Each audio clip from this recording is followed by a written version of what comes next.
67% de personnes interrogées qui portent un jugement défavorable sur l'action du Premier ministre François Bayrou. Pour un Premier ministre qui n'a pas de majorité claire, c'est particulièrement précaire, Nicolas Corato.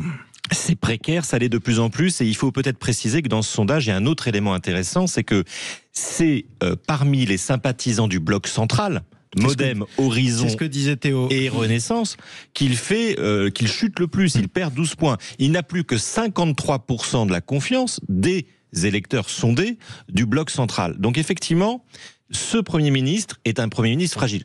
On va se dire, c'est pas nouveau, on le sait depuis sa nomination. Il est fragile, comme tout Premier ministre serait fragile dans les mêmes circonstances. La difficulté, c'est est-ce que c'est un bon Premier ministre pour ce temps-là? Alors, est-ce que c'est un bon Premier ministre? Certainement pas. Est-ce que c'est le bon Premier ministre pour l'époque? Qui pourrait faire le job à sa place?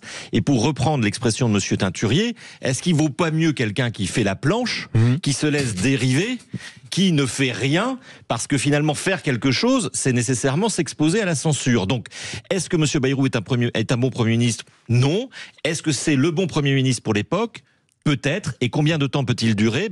Aussi longtemps qu'il faudra pour que le système tienne bon, parce que derrière, personne ne sait comment gérer la crise politique qui s'en suivrait. Ouais.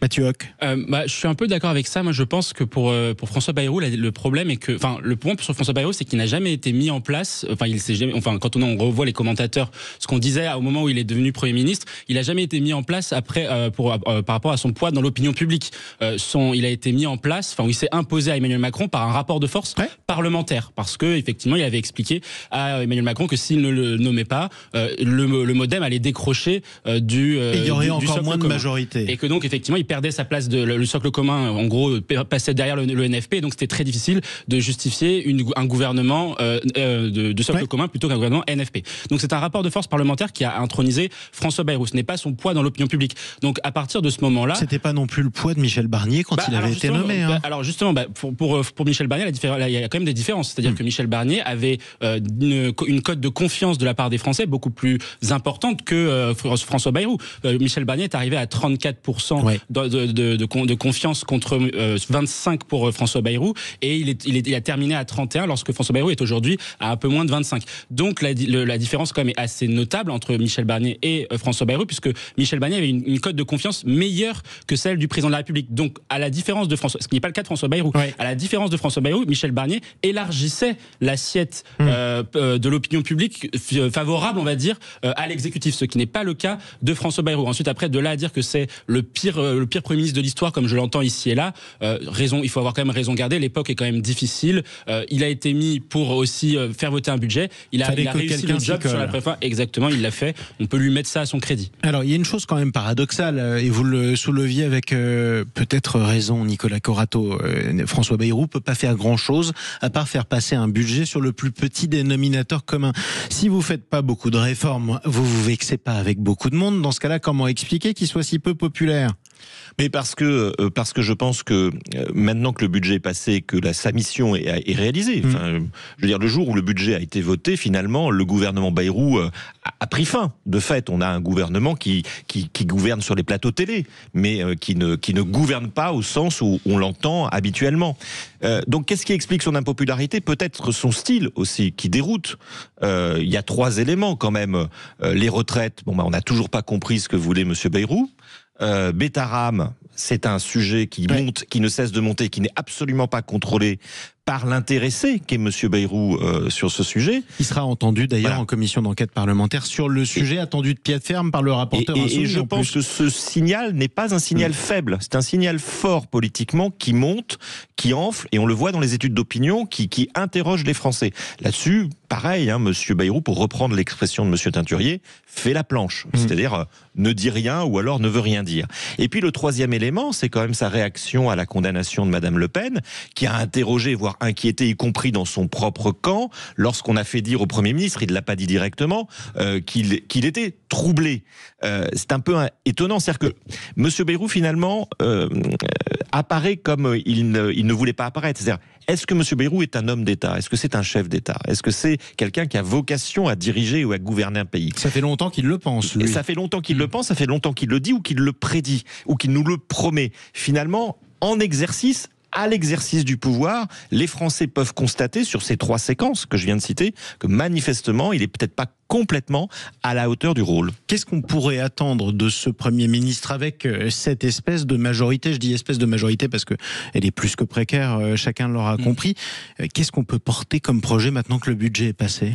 Il y a 2 types de projets que François Bayrou peut porter. En fait, ça dépend de l'équation parlementaire. L'équation parlementaire est la suivante, on l'a beaucoup commenté, c'est que soit il fait voter des budgets, des projets de loi avec l'aval, l'assentiment d'une partie du Mouvement populaire, donc notamment le Parti socialiste, soit il le fait avec la neutralité du Rassemblement national. Donc ensuite, vous prenez les différents thèmes. Il a 2 possibilités, soit faire des textes économiques, environnementaux, sociaux, avec l'aval du Parti socialiste. Mais le problème, c'est qu'il y a une difficulté majeure avec ce que veut le président de la République en termes de financement du réarmement, parce qu'on ne peut, avec l'enveloppe des 100 milliards qui est nécessaire pour réarmer le pays, on peut difficilement penser qu'on va faire des réformes sociales ou environnementales favorables à la gauche. Donc cette hypothèse-là me paraît être évacuée. Donc tous les sujets économiques, sociaux, etc., je pense, pour prévenir les auditeurs, je pense qu'il n'y aura absolument rien à regarder de ce côté-là. La deuxième option, du coup, ce sont des textes plutôt régaliens sur la justice, la sécurité et l'immigration. Il ne peut rien faire passer sur ce sujet sans la neutralité bienveillante du Rassemblement national. Et on y vient là-dessus. Et François Bayrou, aujourd'hui, en laissant une liberté gouvernementale forte à ses ministres, et notamment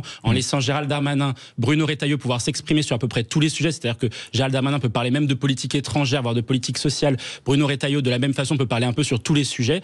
Même s'il y a eu un petit recadrage, le recadrage est quand même assez léger. Bruno Retailleau était d'ailleurs hier dans le Tarn, sur le chantier de l'autoroute A69.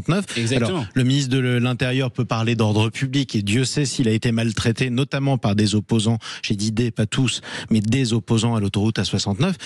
En revanche, c'est pas le ministre de l'Intérieur qui doit parler normalement d'environnement ou de transport. Ou d'infrastructure ou de transport, exactement. Et donc en fait, il laisse une liberté assez maximale à l'ensemble de ses ministres, notamment ses ministres forts, pour qu'ils puissent être justement en capacité de préparer l'opinion publique à des textes régaliens, notamment pour Gérald Darmanin sur la justice avec la question des prisons. Là, on l'a beaucoup commenté. Sur Retailleau, sur la question du narcotrafic, voire éventuellement de textes sur l'immigration, pour qu'ensuite, après, les Français puissent, en gros, le gouvernement puisse prendre à témoin les Français vis-à-vis de la position du Rassemblement national, qui ne pourra pas voter contre ou censurer un gouvernement qui propose des textes en faveur d'une réduction du narcotrafic ou des questions migratoires. Sauf qu'un orchestre sans chef, ça donne quand même une drôle de cacophonie politique. Parce que si vous écoutez Elisabeth Borne, vous n'êtes pas du tout sur la même ligne politique que si vous écoutez Bruno Retailleau ou alors Gérald Darmanin, par exemple, Nicolas Corato. Mais il faut rappeler la pièce dans laquelle on est et la pièce qui jouait devant nous. C'est une pièce de théâtre.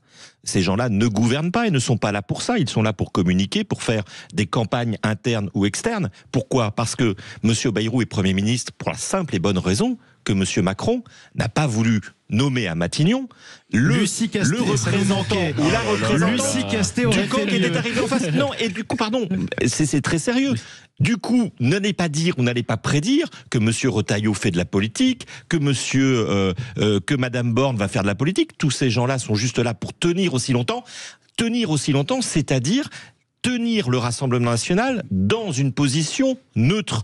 D'où effectivement ce que vous dites, Mathieu, vous avez tout à fait raison, l'idée que les seuls textes qui pourraient passer sont des textes sécuritaires, identitaires, c'est-à-dire qui conviennent au Rassemblement national. Donc finalement, on revient à une alliance objective, et c'est l'alliance de M. Bayrou depuis le départ, d'où son trouble lors de la condamnation de Mme Le Pen, entre le bloc central, la droite, et l'extrême droite. On va pousser un petit peu plus loin quand même votre raisonnement et Mathieu va vous répondre ensuite. Mais imaginons que votre vœu ait été exaucé par Emmanuel Macron, qu'il ait nommé il y a quelques mois Lucie Castet à Matignon, puisque c'est ce que vous regrettez.